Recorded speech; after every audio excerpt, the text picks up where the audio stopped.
ready. GMA Weather, serbisyong totoo ng GMA News.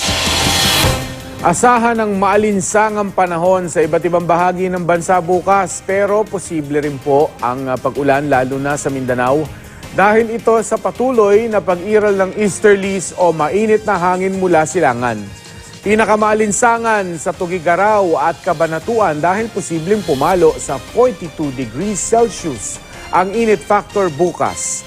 Sa Catbalogan, nasa 41 degrees Celsius ang damang init, 40 degrees Celsius sa Dagupan, Iloilo at Davao, at 39 degrees sa Cotabato.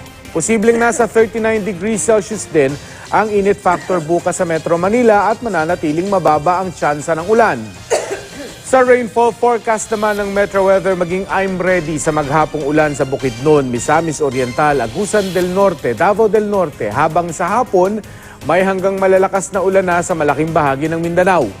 Hanggang katamtamang ulan naman ang mararanasan bukas ng hapon sa Western at Central Visayas, pati sa Leyte.